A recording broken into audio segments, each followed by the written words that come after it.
Welcome everyone, I'm so excited today to bring you a preview of Distant Worlds 2. So although we see a release version of 1.00, this is still a preview copy and a lot can change between now and when the game is released. Take it from me, because I can finally reveal to you that I have been in the beta for this game for the last year, and I've seen how much it has improved over, about 11 months, 12 months, almost a year, maybe a year. So I can tell you that a lot can change even in a month.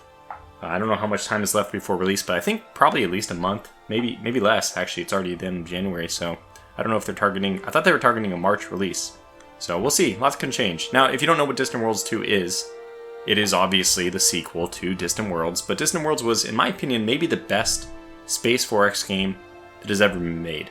And you might even call it a galactic simulator. It's very similar to those of you who know Aurora 4X, but probably if you know Aurora 4X, you know Distant Worlds. Aurora 4X is probably the less well-known of those two. For those of you who are kind of not familiar with the Space 4X genre, you might at least know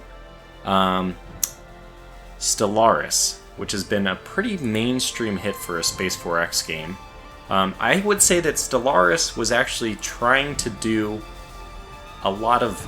It was trying to almost be like a spiritual Distant Worlds 2. But it took a lot of concepts from Distant Worlds.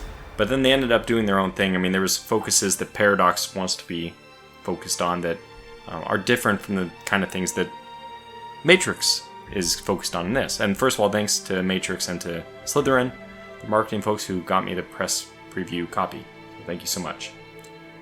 Okay, so we'll start playing a game and I'll talk a little bit more about this, but basically I think Distant Worlds 2 is going to be the best 4X space game that there is. I wouldn't say ever was, because there's been quite a lot of good 4X space games in the past. But I think that it'll be my favorite space 4X game, my go-to for the near foreseeable future. Okay, so we'll be doing a dual ring start. Typically, I've been doing the spiral start. Actually, I guess I should stick with this. And what this means is not just star formation, but what you're going to see is that there's nebulae. Or nebulas, I don't know. I think it could be either. And that's these little pockets you're seeing here that effectively add terrain to space. Space, obviously, not known to have terrain. It's basically a void, and that's what most of Distant Worlds is. But they do add pockets. They kind of prevent you, they kind of act like choke points. They prevent you from easily transitioning through empty parts of space as easily. It funnels traffic through specific corridors. So we'll be doing this pretty basic default start. Again, also here, Galaxy expansion, this is how much tech and how many ships and all this you start with. For me, there's only one way of playing Distant Worlds, and it'll always be pre-warp. Starting with just a planet that is on the precipice of space travel. Just becoming a space traveler. I love that, and I even kind of like slowing down the initial stages so that you have to use pre-warp for even longer. I think that it's really cool to feel your empire expand from doing normal, like, the Expanse type Newtonian travel. It's not Newtonian in this, it's more like Aurora 4. I mean, there's this max speed type stuff. There's no real Newtonian physics, but you get the impression that things are taking a long time, they're very slow, and that's all good. However, when you get your warp drive, then you just start jumping across the system so easily. We'll see it. We'll see it all in the very first video. Research speed, probably one of those things, like I was saying, I would put down to slow to kind of extend the pre-warp period, but in this we'll leave it for normal. Another thing I typically do is actually set all projects to visible and fixed research paths, but we'll be doing random. And this is, I don't know, this is going to add a little bit of, I think a teeny bit of extra replayability to the game. You can create a new game where the research paths aren't necessarily connected in the same way they were previously. And I'll show what this means when we get in. As far as threats go, all the default options here. Pirates will not respawn, we'll have space creatures. They're painful, but I'm just going to deal with it. I'll be playing a lot, this is going to shock you, sit down. I'm going to be playing a lot automated, which is something I never did in Distant Worlds 1, but I would say that this is one of the biggest improvements in Distant Worlds 2, is it feels completely okay. It always felt like Distant Worlds was glorified for its automation, but I feel like in this game it's almost mandatory in some things. It's so good at automating like the economy balancing that it's just, in my opinion, there's no other way to play I mean, okay, when we play on harder difficulties, there will be that small opportunity to min-max, and I've seen it already. I'm just going to keep the gameplay moving forward at a very rapid pace, so I'm not going to do that in this first preview series. Okay, so we'll be doing all the default options here. This is basically how far away you can colonize, how many other colonies we expect to be out there. Independence, which it's very cool that independent colonies exist. They're kind of like, if you can think of civilization like city-states. However, they can expand and become their own empires, like challenge you for galactic rule. They can win the game, which is very cool to see that this evolution can happen. I'm going to play as the Actarians. I think that I've already seen Battle Mode from Explorminate has done a series with the Mortallons, and I think also Das Tactic has done the Mortallons. I'm going to choose the Actarians. We aren't able to, in this preview build, showcase everyone, but I have always I've been always drawn towards the Actarians. In fact, in Distant Worlds 1, they were, in my opinion, very good. In Distant Worlds 2, not so much. They're not really that as stand out, but they're okay. They're at least okay. I like the research bonus that they get, but note that other ones, although they don't get a full across-the-board research bonus, get research bonuses in specific categories. Construction, weapons, and armor, plus 20, and plus 5. So this is actually better than what I have for weapons and for armor. The Actarians get their plus 5 across the board, but that still leaves the Mortallons at plus 15% bonus more. And there's a lot of really cool, you can look at all of this and plan out your optimal build and all that, what kind of technology you want to research. We won't go into that in too much detail. Again, preview build. Hey, look at that name. I don't think that name's... Can you tell when the last time I played was? Oh, not bad. It was only... I've been playing a lot of this, especially lately. It's just the game has gotten very good. So we'll do Tortuga, the Tortugan Empire. And we'll just keep the default empire flag, and I'll be going to a democracy. So what I like about the democracy, extra population growth, which is very important, and the all research plus 10% is just really good. Now, other government types are pretty good in their own ways, like feudalism gets weapons research, troop research, and all research minus 5%. Not good, I don't like this. Republic is actually pretty good too, though, I think, right? All research plus 5, yeah. But they don't have as high a population growth. So I'm going to go with democracy. Keep your people happy and therefore, very breeding and all that. That's the standard Space 4X trope, is you keep your people happy, your population grows more. Yeah, you can probably argue it somehow. Anyway, home system will just be normal. I haven't really experimented with this that much, but in Distant Worlds 1 I did. You can make your home system really good. I kind of like doing that, but I won't do it for this first series. Expansion. Yeah, this is... Yeah, okay, this is how many colonies you have. I want to do just starting. Pre-warp, technology, and just starting. I mean, if you did not pre-warp, it's kind of like flies in the face of the previous technology choices. So our starting situation is going to be all these things.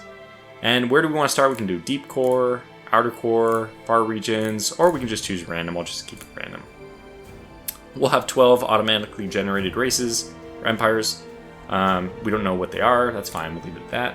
And victory conditions. I basically play this as a sandbox anyway, so you can probably turn a lot of these off. But it is nice to keep on the story events. We'll keep those on. And we're jumping into the game.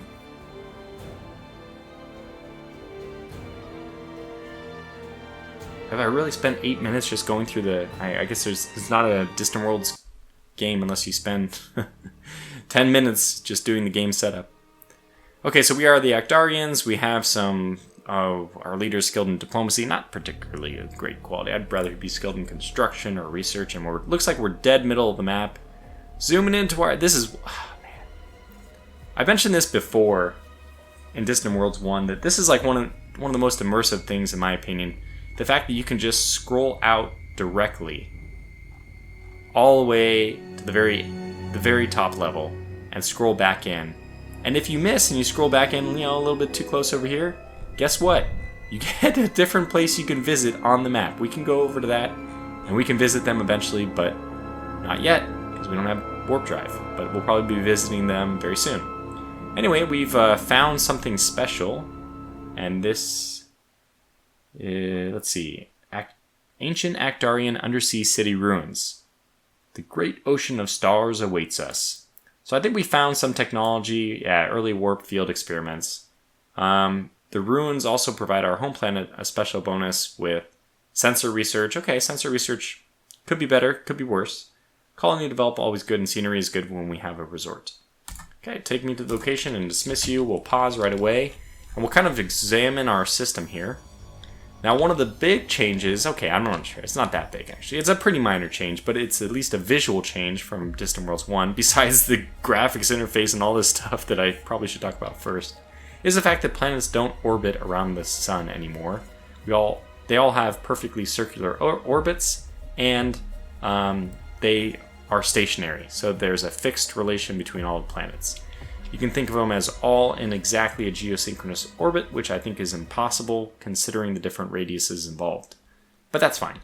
It's just a way of making the game a little bit easier. I used to have to lead, you'd be sending your initial explorer ships out, and this planet would be orbiting around the sun. You'd have to tell them to go here, which was your guess of where the planet... I loved that side of it, but it's also not that big of a deal that it's gone. So what's our first order of business? Basically, our first order of business is we're going to crash research our early warp field experiments, which means, well, actually my first order of business is I'm going to turn off this music. It's okay, but I think that right now they haven't thrown in all the tracks that will be there. Maybe I'll keep it just pretty low. It'll get repetitive after, well, for me, I've played this game for dozens of hours, and eventually it gets repetitive. But once they have all the tracks in there, I'm sure it's going to be great, because the music that's already in there is I like the feel of it. Okay, so let's actually look at our leader. Yeah, plus 5% to diplomacy, which isn't going to help us right away.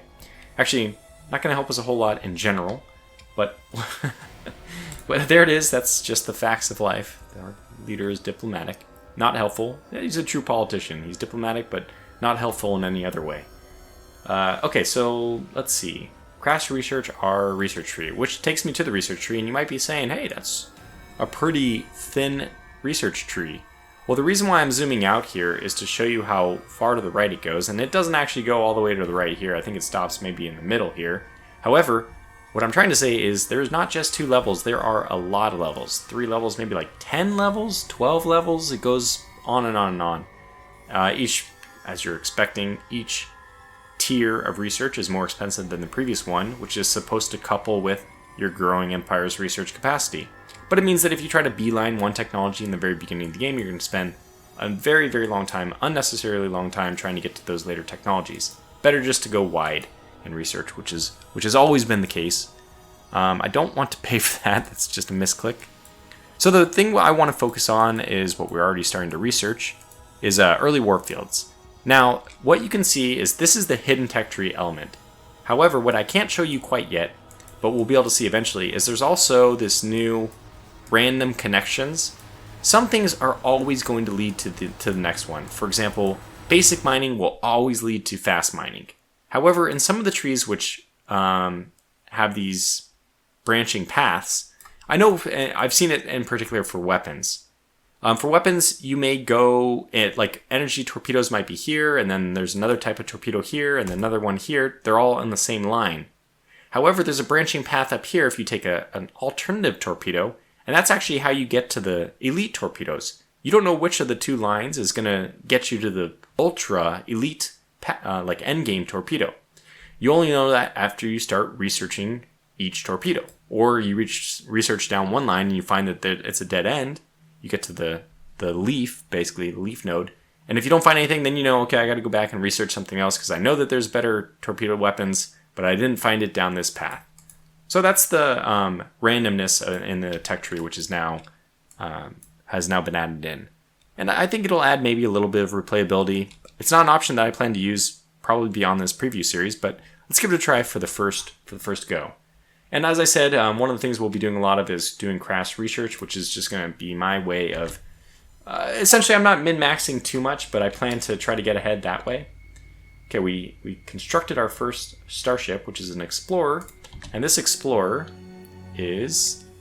well, it's going to go explore. And I'm going to leave him on automated. And for those of you who have seen my tutorial series, you know this is not something I do almost at all. But this explorer ship's going to do a pretty good job of exploring on his own. Even the ones in Distant Worlds 1 did a pretty good job, but I would just manually tweak it for that extra little bit. But so off you go. And we can see that there's an ancient Actarian spaceport here. That will also come into play very shortly. And I might even do this, go crazy. I'm going to go up to 4x. So there's our exploration ship, which is good. And there it is, ancient spaceport. Should we rebuild this spaceport or scrap it for resources? Well, we definitely want to rebuild it. And that gives us ancient Actarian spaceport, which is now ours. Okay, so great, we have this. I'm not going to go through all the lore here. I want to save that. The first one I want to get to gameplay. So we're trying to get there.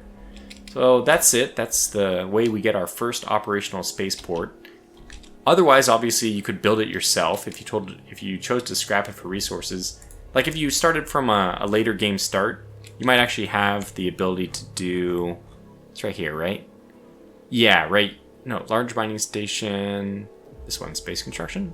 There it is, small spaceport. So you might already start with space construction technology. Otherwise, you'd have to research it before you got your own spaceport there. So we're happy enough to take the one that is given to us. Okay, secrets of vectoring engines deciphered. So that means that once we, when you're rebuilding this, they give you a bonus to one of the technologies. So what happened is vectoring, there it is, enhanced maneuvering, got a 50% jump.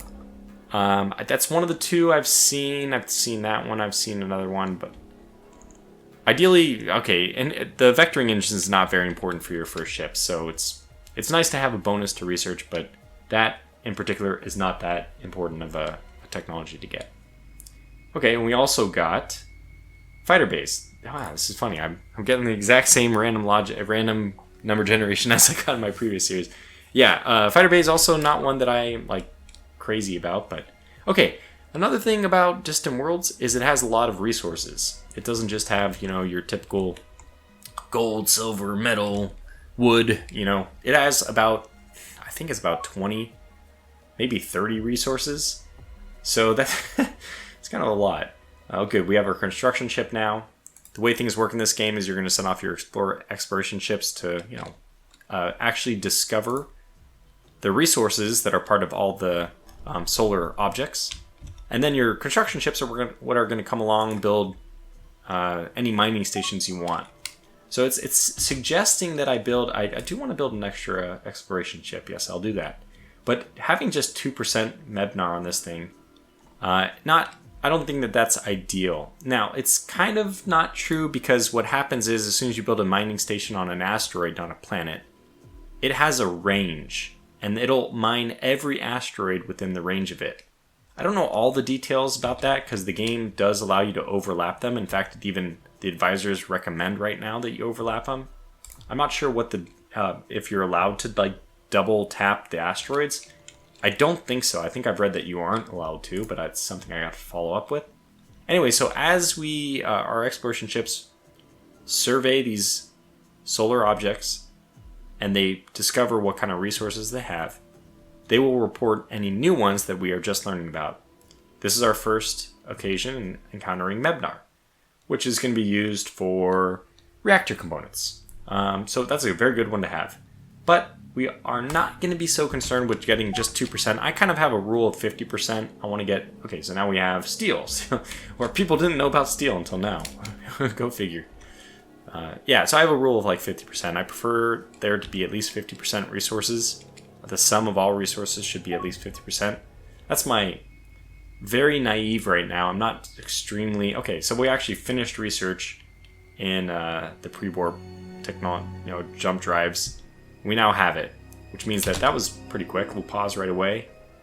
We got a new scientist because of that, which is great. But really importantly, now... and they want us to get energy deflectors next. They automatically queued this one because... might as well have one research project at all times, they say, which is a good point. So they automatically put that one up for me. Thank you. Do we want to change it, though? How long would it take just to get the next warp field? 7.4 years, which we can cut to about 4 years, 3 3/4 years with crash research, but that'll also be very expensive. is there a better alternative? Maybe not. I mean, there's an argument to be made that just getting out of your initial system is the best way to play. But this is one of the best parts of this game, is just balancing all the different pros and cons of different research technology paths. Like getting deflectors on our ships would help us in case we, encounter pirates. So spoiler alert, we're going to encounter pirates very soon. But I think it's actually more important. I think I'm going to do this. We'll pay the cost, bump it up, and then if we can, it's 22,500 and we have... How much do we have?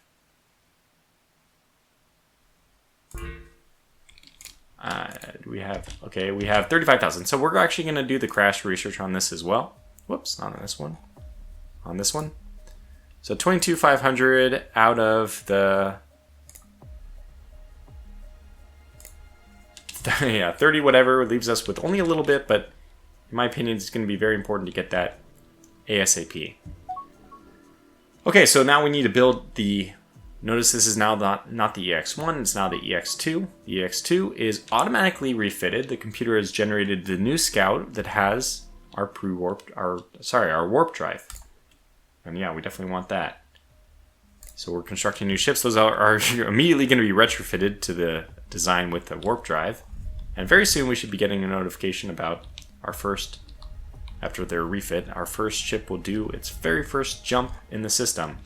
So yeah, the world is the system is a very big place. It takes a long time to travel. But that's all going to change for our civilization as soon as we get warp drives. So right now we're in the expanse type period where you'd have to manually just use your normal engines to go over to the moon. I really do like this initial period, but again, we're trying to actually show enough of the game so that people get a real feel for all the valuable content that lies inside. Okay, and here it is, hyperjump. So let me dismiss this Fortunate Scout and slow way down, and let's find the Fortunate Scout. Okay, there she is. She is jumping. She is jumping. There she's going way so much faster than we've ever gone before. It's all fixed speed travel, so this may look pretty slow to you, and heck, compared to even the mid-game stuff, this is a snail's pace. But for our people, this is, we're going from, essentially Earth to Jupiter in like a few hours, or a few days even. I mean, it's just taking a lot less time than we're used to. So although in the future it'll only take a couple minutes, this is still a huge breakthrough for us. Okay, very good. We'll let that scout. I mean, we're at 0.2x. Let me go back to 1x speed, and that makes it a little bit more representative of what it looks like. But it's only going to take, what? 1 day, 2 days, probably like 7. It was like a week's time. And hey, if you could get to Jupiter, or from Jupiter back to Earth in just a week, I think we'd see a lot of people making that trip. Okay, what's next up for us? We have our research set. We're getting exploration ships. We probably want to build some more. So we'll go over to the construction menu here. Let me just briefly go through the GUI. Was one of the complaints from a lot of people in Distant Worlds 1, and it is just so nicely polished. And okay, now this is good. Mebnar, steel. I'm going to decline this for now. One, because I'm talking, but two, let me look and do a little bit of manual positioning of my mining station around the asteroid belt. Okay, so over here we have the Empire, which also has our budget over on the second tab. This is automated. I'm not touching anything, and it's automatically managing my colony growth versus my research, which is only done from the excess after my expenses are paid. This other expenses is currently at 0. Very shortly, we're going to see this become the dominant expense when I have to pay off pirates, because I have no military. When the pirates come, we're completely useless. We don't have anything to fight them off with, which is kind of how I imagine real space would be at first, right? If we were launching these missions, right, to different planets, I don't think our first expedition to Mars is going to have the rocket on it is not going to have a laser on it for self-defense. So if we encounter pirates or something like that, as we will soon, it's just the way it should be, that we are not armed at all. And that's why I don't like to build military ships until I feel that there's a need for it. Although this is, not exactly our reality. On those lower pop-ups, they were talking about how we discovered that we had already been to the stars, stuff like that. And that's something we learn a little bit more as we learn the story behind Distant Worlds, which has this kind of like reemergence into space after some evil, shadowy figures put everyone back to the root of their civilization, stuff like that. I don't know. I actually don't remember exactly what it is, but it makes for an interesting game arc. The story itself is, I think it's okay, good, but not like something you're gonna... It's not homeworld levels, but it's enough that it's compelling gameplay. Like, the story makes for good gameplay. Okay, so that's we're just getting through the first tabs. You see the maintenance of everything, which is basically nothing right now. Note that there's a break between state, which is everything here, and civilian. Government pays for government stuff, but government does not pay for civilian stuff, which are all these little circles here. A light transport, another light transport, an ore hauler. We have our construction ship, which is a square, so that's ours. And let's see, we have a mining ship. Yeah, ore hauler, another ore hauler, light transport. So all these civilian ships, they pay for their ships to us. We construct the ships for them at the planet or at our spaceport, and they give us money for that. And then they go and they do their own thing, which is usually their own economic interest. So, for example, they're picking up ore from my mining station and delivering it to people who are going to pay for it. Well, this looks like we actually found something here. Yeah, while our exploration ship was off, jumping off to what I call Jupiter, which is actually Holtumo 7. So I guess our system is Holtumo.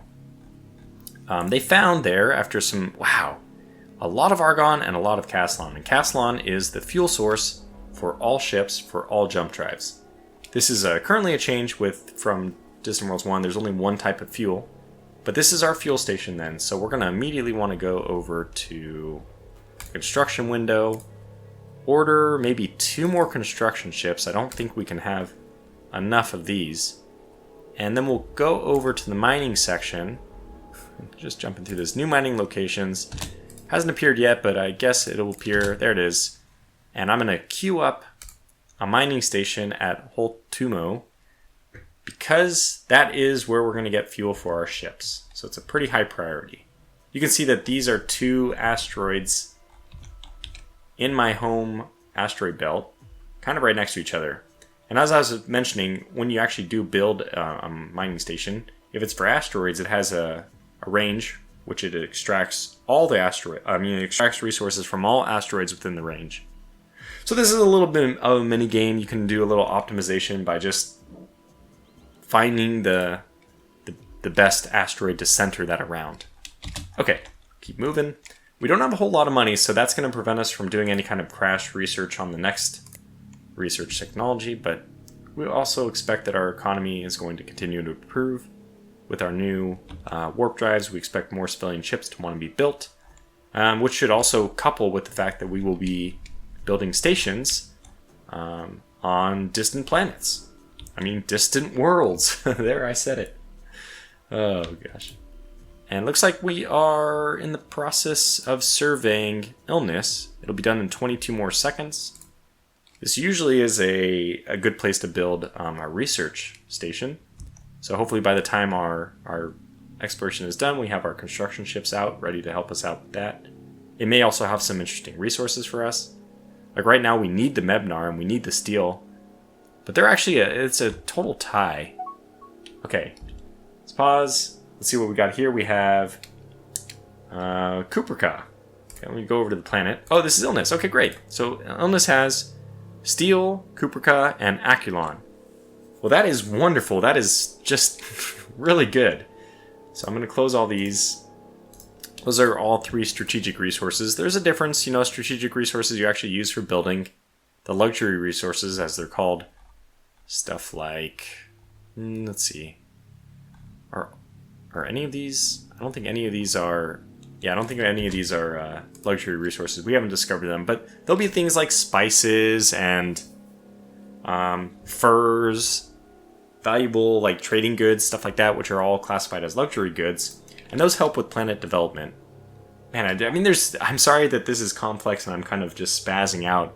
I just love it. I love everything about this game. It's great. So I didn't even get through beyond the first tab, which is your Empire one. Looks like we discovered some more stuff. What do we have here? We have Krypton, which is used for reactor and shielding. Great. So let's see, where did you find that? So he went from Holtumo 7 to Holtumo 8, and he found more Castlon. Okay, so we have 2 Castlon stations in the first system. That's great. That's actually very good. And notice that, by the way, that this has this red marker, and this is called Bounty Hunter's Fortress. This is kind of like out-of-game knowledge. You would consider this in Dungeons & Dragons like OOC, out of character, that we know this. Because we haven't actually discovered them yet. We've just seen them there. But those will soon be much more interesting. They'll be much more involved in our existence, and not in a good way. At least not at first. Okay, so what else did we discover? No, that's just the Krypton message. Good, so we'll keep going, and over here, I'm going to queue up a mining station here. That's a very important one in my opinion. Illness, this is the one right next to us too, so it's nice and close. And then after we get Holtumo, we'll get Holtumo 8. After we get 7 done, we'll get Holtumo 8. We can rename these plants if we want, but I think I'll leave it just the way it is. And yeah. So let's just go through these very quickly. We have the Empire summary.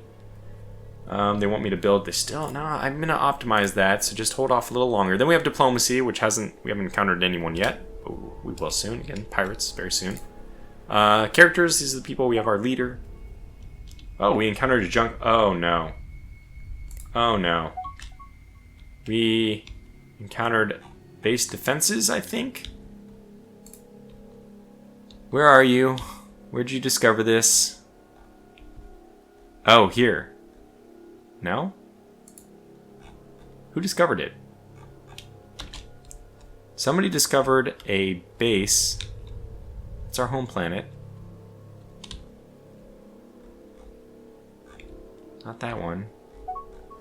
But this one? Oh, there it is. Okay. So what? Oh, very cool. Very cool. This is unfortunately not going to be something we can access right away. Because we do see here, Outlaw's base has some strength of 545, which is put in comparison to our strength of 6. You know, about 100 times larger. Not something that we're going to very easily be able to just sneak in there and explore these ships. But these are a bunch of ships which are just inert. They're just sitting there. It's a scrapyard, basically. And once we come in here, we can grab like engine superstructure, stuff like this. I think that we can send a construction ship over here to reclaim some of these goods, get some technology bonuses or some resources out of it. But not until we clear that station, which won't be for, obviously, for some time. Complete construction of an abandoned ship. Yeah, we're going to decline that mission. We do not want to get in there because it's just going to cause our ships to get blown up in the initial part of it. Not until we're strong enough to clear that base. We're going to have to keep declining these. You know what? Instead of doing that, why don't I give my construction ships a more important task, which is something like these mining stations. Yeah, we already have...